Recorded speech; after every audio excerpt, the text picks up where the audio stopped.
Hi, everyone, and welcome to the special simulcast of the Neil Haley Show and the Love Is podcast. I'm excited to welcome my co-host and host of the Love Is podcast, Kim Sorrelle. Kim, how are you? I know you're excited about our guest. Neil, I am doing great. You're looking spiffy this morning, I gotta say. Welcome, welcome. I'm so glad to be here. Tawana Williams is such an inspiration. You know, Tawana, I think that it wouldn't have mattered how you were born. You were meant to be who you are, and you have just done it. You have listened to the call of God, and you have so shined in every single way. Huge award winner. I can't even count the number of awards I was reading, and it was on and on and on and on. Like, people recognize you for who you are, for what you've decided to do with your life. I am a huge fan and want to be your best friend and want to go out for coffee every day. I just think you're absolutely amazing. You're an inspiration also because you're happily married and have been married to the same man for a long time that you've known much since you were 6 years old. Yeah. And good for you, Tawana. I am just thrilled to meet you. Thank you so much for coming on our show. Please give us a word of wisdom. Wow. Well, thank you so much for inviting me. Ladies and gentlemen, I'm the Hope Coach, Tawana Williams, and I am a messenger of hope and inspiration to the world.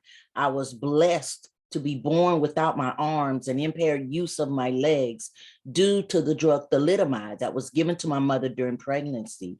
Then my mother told me there was nothing that I could not do, and I believed her. Yes, I did, and I still do. And I had a Grandma Rogers that, she didn't play with me as a child, and she looked me in the eyes one day when I was 4.5 years old, and she said, T, you must not have needed arms because God didn't give them to you. She said, nothing's missing. If you don't have it, then you don't need it. And those words continue to resonate throughout my soul. And yes, I've overcome some major adversities and challenges throughout my life. I was gang raped many years ago during a home invasion, raped by my stepfather. I was addicted to crack and cocaine for 10 long years. I've experienced abortion, motherhood, a stroke, a mild heart attack, and COVID-19. So I know that I'm here to give hope to the world by letting people know that all things are possible when you believe you can do it. And that's why I am unarmed but dangerous and an eagle without wings. That's who I am. Woo woo. I love it. I love it. I absolutely love it. So what made you want to get the story out there, especially all the suffering, challenges you went through to overcome? What made you want to be who you are today, out there in the media, out there helping and coaching people and getting them through tough times? I saw it as a passion. I saw so many people that had everything. How about that? I'm going to be real and transparent right now.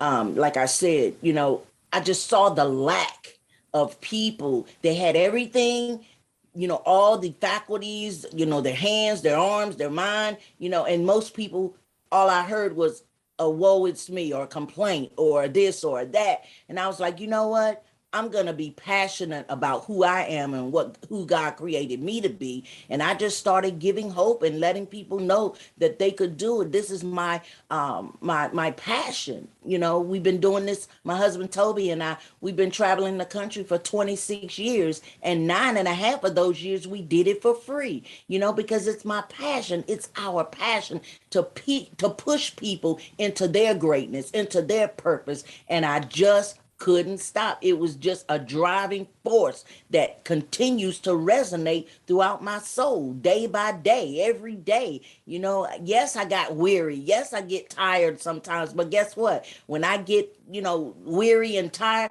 I keep pushing. I keep pressing. And that's who I am. I just have to.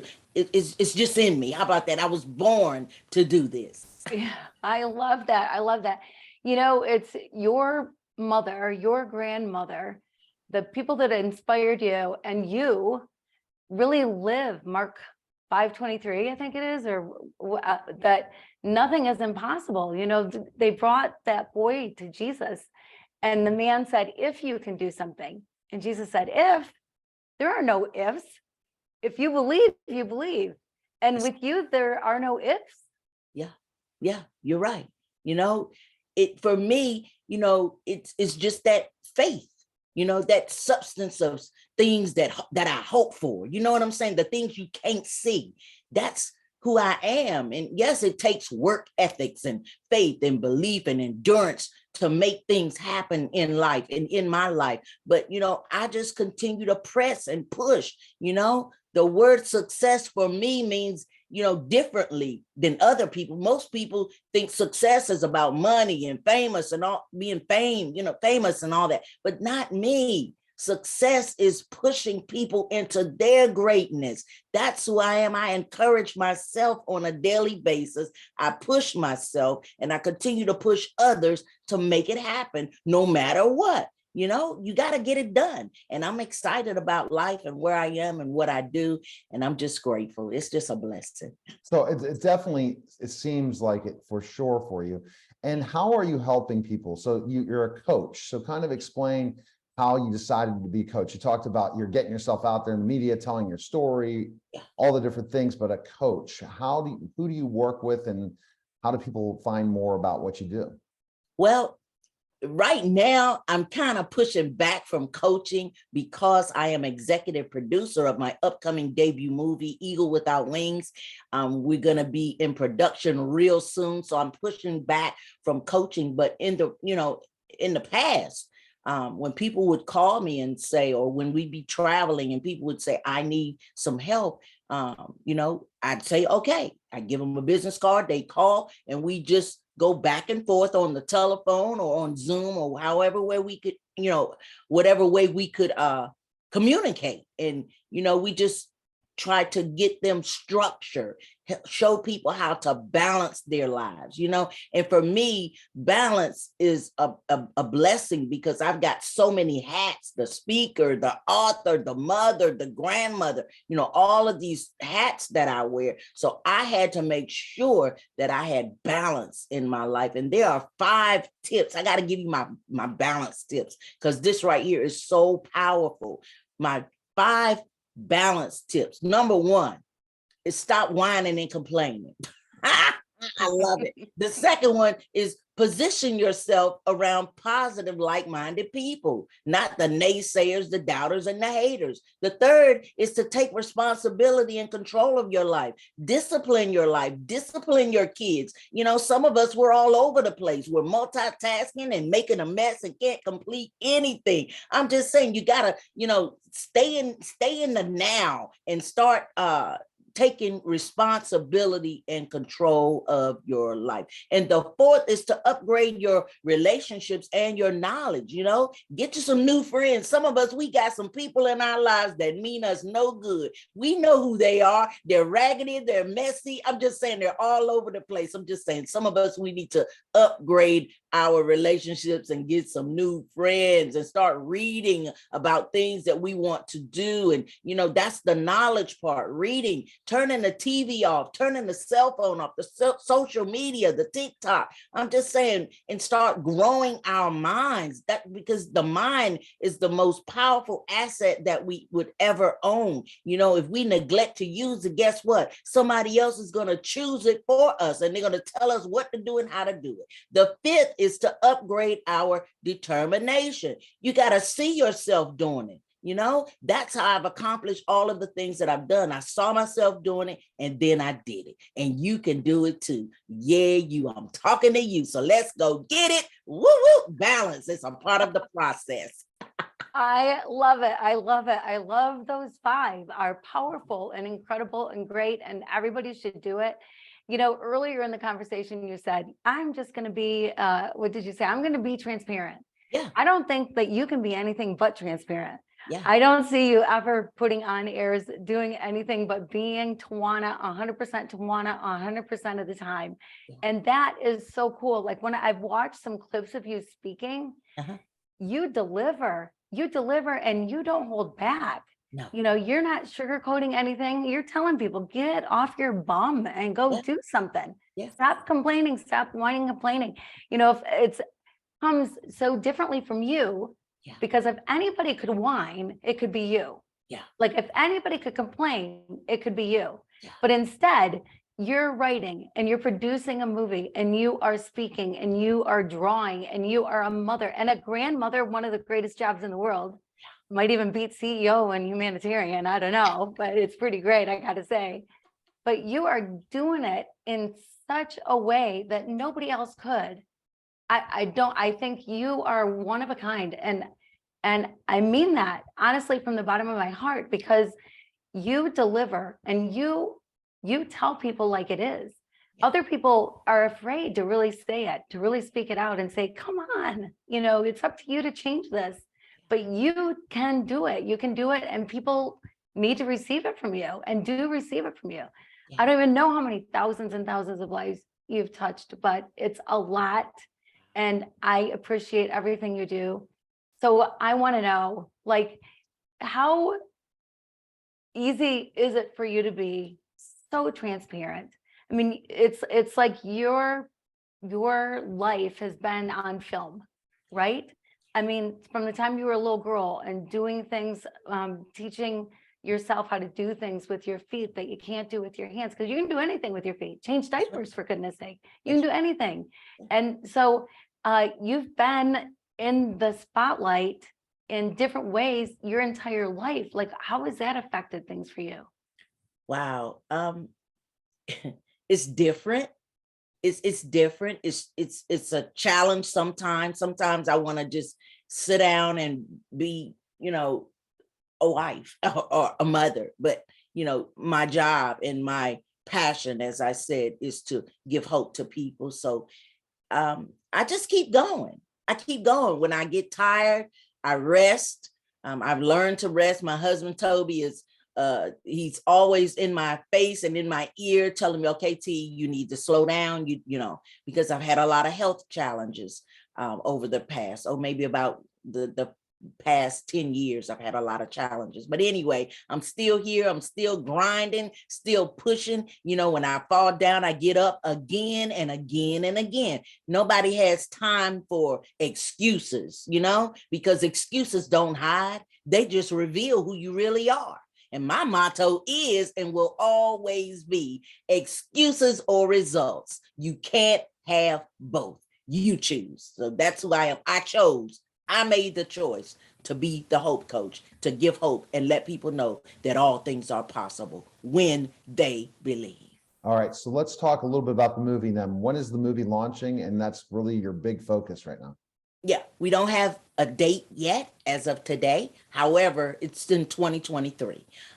We are filming in my hometown of Wilson, North Carolina, a little bit, but mostly in Atlanta, because that's where my producers and my team is in Atlanta. And Georgia has the tax credit. So we're going to, most of the film will be filmed in Atlanta.